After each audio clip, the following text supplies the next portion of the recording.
पंडरीनाथ भगवान के एक परम भक्त चोखा मेला, क्या नाम? चोखा मेला। दो दंपति ब्राह्मण पंडरीनाथ भगवान का दर्शन करने के लिए जा रहे थे और साथ में आम लेकर के जा रहे थे। पंडरीनाथ भगवान को भोग लगाएंगे। सबसे भारत में सबसे सरल ठाकुर जी हैं हमारे श्री विट्ठल भगवान, सबके लिए द्वार खोल के बैठे हैं ठाकुर जी। तो आम लेकर के गए दो विप्र दंपति, इतने में ही बीच में ही एक साधु आ गए और साधु आकर के बोले, अरे दंपति आप कहाँ जा रहे हैं? बोले हम पंडरीनाथ जी का दर्शन करने जा रहे हैं। बोले अच्छा, आपके झोले में कुछ प्रसाद की सामग्री है क्या? मुझे बहुत तेज भूख लगी है, कुछ पवा दो। तो दोनों पति पत्नी बोले कि अभी ठाकुर जी का भोग नहीं लगा है, ठाकुर जी का भोग लगा दें, अर्पित कर दें, उसके बाद आपको दे देंगे। बोले मैं तब तक रुक नहीं पाऊंगा, मुझे बहुत तेज भूख लगी है, जल्दी कुछ दो ना। तो पति ने पत्नी से कहा, संत साधु के रूप में ही विट्ठल को देख लो, खवा दो। और आम दिए। अब वो आम चौंखें और चूस चूस करके थोड़ा सा उसमें बच जाए और उसको फिर से झोला में डाल दें। वो दोनों कहें, अरे एक तो आम चूस रहे हैं, फिर आधे अधूरे झूठे इसमें डाल रहे हैं, विट्ठल के भोग के लिए ये सामग्री, इसको पूरा झूठा कर रहे हैं। फिर दूसरा आम लें, उसको चौंक के फिर डाल दें, तीसरा आम लें, ऐसे 4-5 आम जल्दी जल्दी उन्होंने चौंक करके डाल दिए। पति ने कहा कोई बात नहीं, साधु हैं, पता नहीं किस भाव में होंगे, 2-3 आम अभी साबुत बचे, इनको धो के हम विट्ठल को चढ़ा देंगे, चलो। साधु वहां से चले गए, दोनों दंपति आगे गए तो अचानक से वो थैला इतना भारी हो गया। पत्नी बोली पता नहीं इतना भारी थैला हो गया है, उठ ही नहीं रहा मुझसे, आप थोड़ी सहायता कराओ। उन्होंने भी उठाया, बोले इतना भारी कैसे हुआ? जैसे खोल के देखा तो एक छोटा सा बालक उस थैले के भीतर था। वो साधु कोई और नहीं थे, साक्षात पंडरीनाथ भगवान थे। और वे ही आम चौंक चौंक करके अपने अधरामृत से उसमें एक बालक अर्पित करके गए। भगवान ने जिनको चोख करके प्रदान किया उन्हीं का नाम पड़ गया चोखा मेला। ऐसे चोखा मेला जी प्रकट हुए। लेकिन उन दंपति ने विचार किया, समाज संसार क्या बोलेगा, सबसे बड़ा रोग क्या कहेंगे लोग। बोले दुनिया को कैसे हम उत्तर देंगे कि ये बालक कहां से आया? घर परिवार के लोग तो जानते हैं कि मैं गर्भवती नहीं हूं, और अचानक से इस बालक को लेकर घर जाऊंगी तो क्या कहेंगे, कैसे बताएंगे हम कि ये बालक कैसे आया? पति ने कहा जिन्होंने दिया वो ही रक्षा करेंगे, और एक वृक्ष के नीचे उस बालक को छोड़ दिया। वहीं कोई दंपति थे, ब्राह्मण नहीं थे, वो सामान्य थे। तो ठाकुर जी का दर्शन करके वे ठाकुर जी से पुत्र की कामना कर रहे थे कि हमें एक संतान प्राप्त हो जाए, नाथ कृपा करो विट्ठलनाथ। तभी उनको रुदन की आवाज आई तो देखा वृक्ष के नीचे एक बालक है। उन लोगों ने कहा देखो मांगा ठाकुर जी, ठाकुर ने तुरंत दिया, चलो अब यही हमारा बालक। और उस बालक को वे ले गए अपने साथ। चरमकार थे माता पिता, खेती बाड़ी भी करते थे। बालक का नाम चोखा मेला पड़ा, या ऐसा कहें नाम तो उस समय कुछ और होगा, लेकिन बाद में जब इनका प्रकाश हुआ तब संतों ने इनका मूल नाम बताया कि इनका नाम तो चोखा मेला है, ये ठाकुर जी के प्रसाद से प्रकट हुए हैं। धीरे धीरे बड़े हुए, पिताजी से विट्ठल भगवान की कथाएं सुनते थे। एक दिन उनके मन में आया कि दुनिया के लोग इतना प्रसाद चढ़ाते हैं, मैं क्या चढ़ाऊं? तो अपने खेत की ही सामग्री, अपने खेत में लगे हुए फलों को ही तोड़ करके बड़े भाव से, बड़े उत्साह से चोखा मेला जी अपने एक वस्त्र में सारे फल तोड़े, विठोबा को खिलाऊंगा, अपने हाथ से अर्पित करके आऊंगा। पहुंच गए। जैसे ही मंदिर पहुंचे,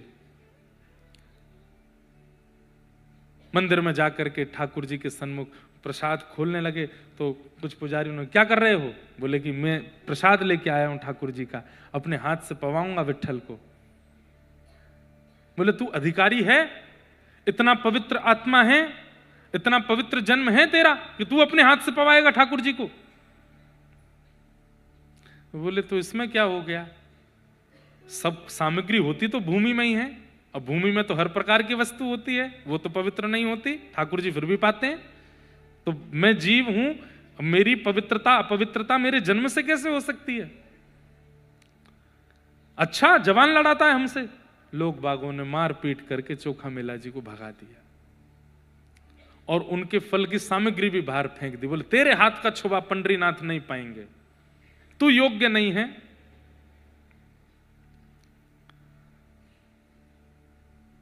उनकी बातों का बुरा नहीं लगा चोखा मेला जी को, ठाकुर जी पे गुस्सा आया। बड़ों के भगवान बन गए हो, धनवानों के भगवान बन गए हो, योग्य लोगों के भगवान बन गए हो, तो मेरे हाथ का नहीं पाओगे आप।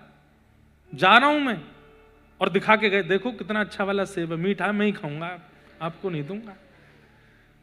किसी अन्य पर कितना सहज स्वभाव। ये केला देख रहे हो, कितना बढ़िया, मैं खाऊंगा इसको, आपको नहीं खिलाऊंगा। ऐसा करते हो आप, अपने भक्तों के साथ इतना दुर्व्यवहार करते हो।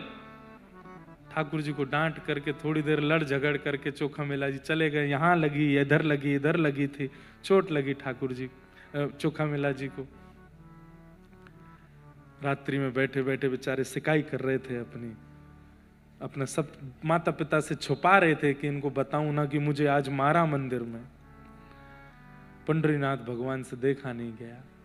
रात्रि में बैठे थे, तभी सुंदर कस्तूरी की सुगंध आने लगी, सुंदर तुलसी की मालाओं की सुगंध आने लगी। आहा, दिव्य तेज जैसा दिखने लगा।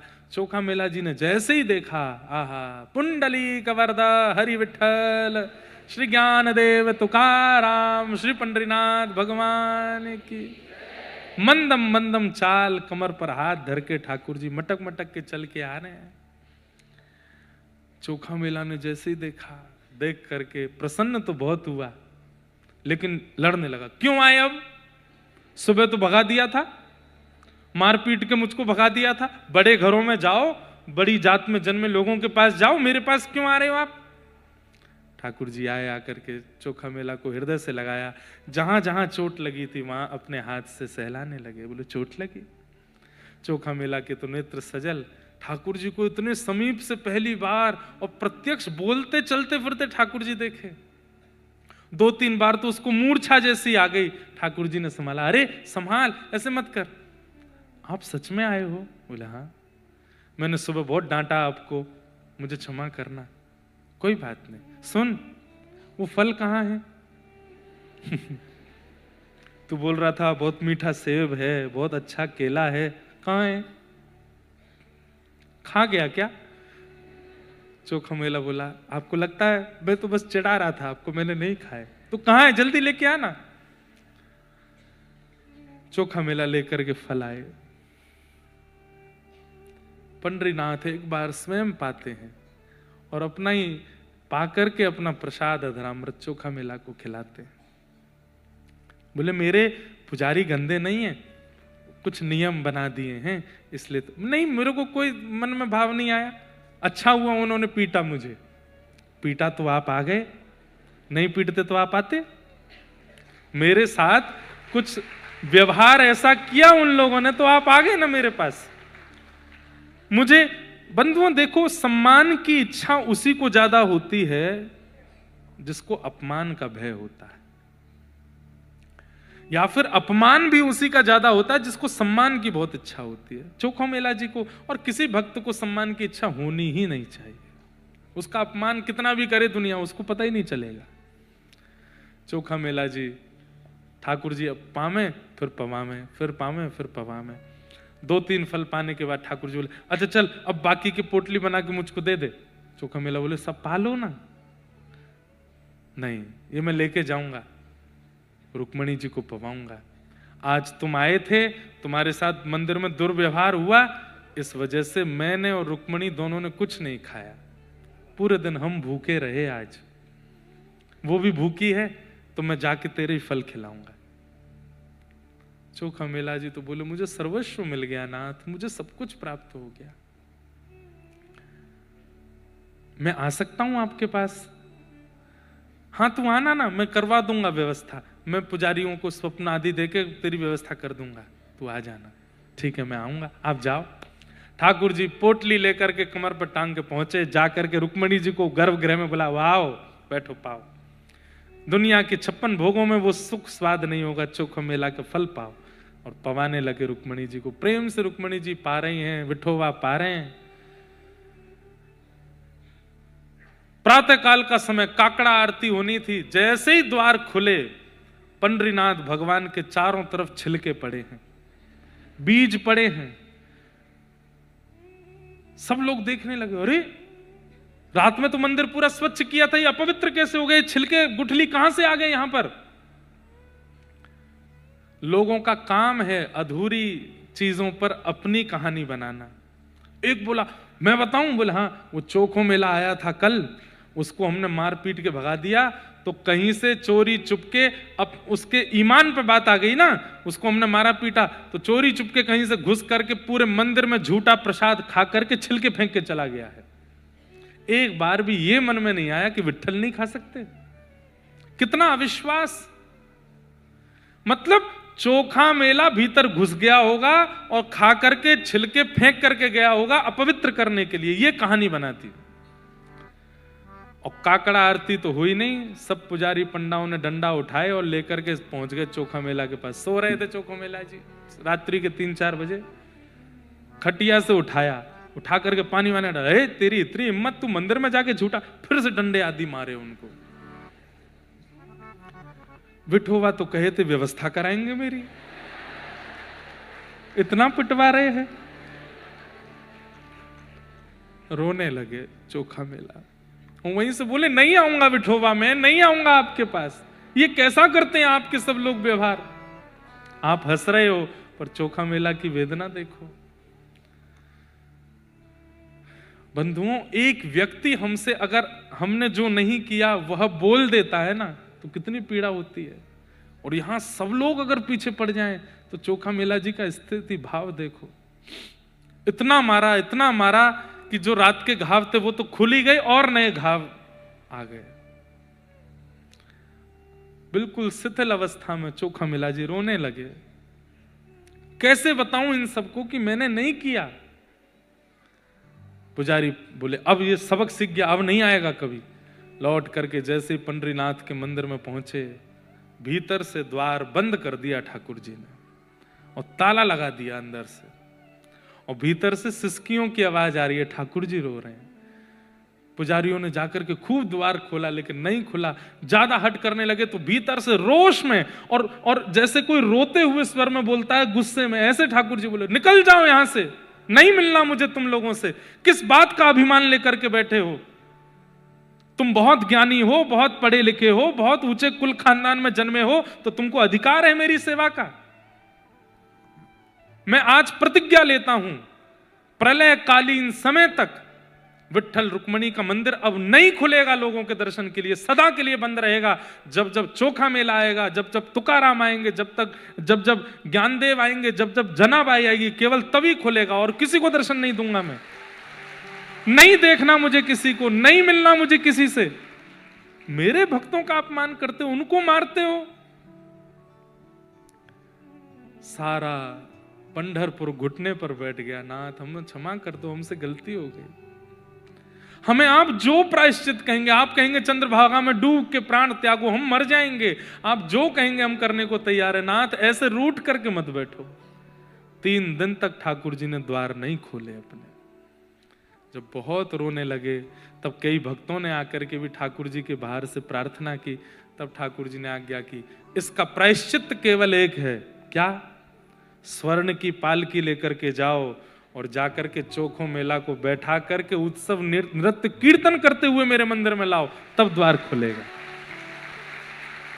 बंधुओं, आज भी उसी परंपरा के अनुसार तब तो चोखा मेला जी आए, पर ठाकुर जी ने जब चोखा मेला आ गए तो द्वार खुल गए। ठाकुर जी ने हृदय से लगाया और उस दिन से ठाकुर जी ने नियम बना लिया, साल में वो एक तिथि आती है, पंडरीनाथ भगवान पालकी में बैठकर के चोखा मेला के गांव जाते हैं आज भी, और वहां जाकर के फल पा करके आते हैं, उनके गांव का फल लेकर के आते हैं। तो भैया कभी कुछ ऐसा मत करना जिससे ये रूठे, कुछ भी ऐसा मत करना जिससे ये, और इसमें सबसे बड़ी बात है वैष्णव अपराध। ठाकुर जी रूठ गए हैं, इसका प्रमाण क्या है? ठाकुर जी रूठ गए हैं, इसका प्रमाण क्या है? कथा में अरुचि, कथा चल रही है और आपका मन नहीं लग रहा, आपको अरुचि हो रही है, उबासी आ रही है, मन हो रहा है कब वो पूरी जाए हम यहाँ से, मन नहीं लग रहा है। ये कथा के प्रति अरुचि, धाम के प्रति अरुचि, नाम के प्रति अरुचि, ये सब, और प्रसाद के प्रति अरुचि। आपके सामने प्रसाद रख दिया ठाकुर जी का, श्रीनाथ जी का प्रसाद, द्वारिकाधीश का प्रसाद, और आप पाते पाते इसमें तो नमक नहीं है, इसमें नींबू नहीं है, इसमें ये नहीं है। प्रसाद के प्रति अरुचि, कथा के प्रति अरुचि, ये सारी भगवत संबंधी वस्तुओं के प्रति जो आपकी अरुचि बनती है, इस बात का प्रमाण है कि ठाकुर जी आपसे नाराज है, ठाकुर जी आपसे प्रसन्न नहीं है, आपकी जीव नहीं कर रही है वो। अरे भैया, प्रसाद पाने वाले कैसे होते हैं पता है? पुजारी जी ने प्रसाद दिया, अगर गिर गया नीचे जमीन पर तो उठा के पा लेते हैं, उसमें भी उनको अरुचि नहीं होती। ऐसे होते हैं प्रसाद पाने वाले। कथा सुनने वाले आप लोगों का ही प्रमाण है, 4 बजे से लाइन लगा के बैठे हो, 3 बजे से लाइन लगा के बैठे हो, ये रुचि बता रही है कि ठाकुर जी आपसे नाराज नहीं है, प्रसन्न है।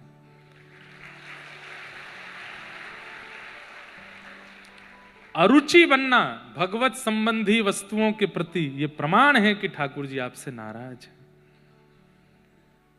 कभी आप ठाकुर जी का प्रसाद पाओ और अचानक से लगे ओहो इसमें तो स्वाद नहीं आ रहा, वो वाली सब्जी दे दो हमको, तो ये मत सोचना स्वाद नहीं आया, ये सोचना ठाकुर जी नाराज है, कोई अपराध हमसे बना है।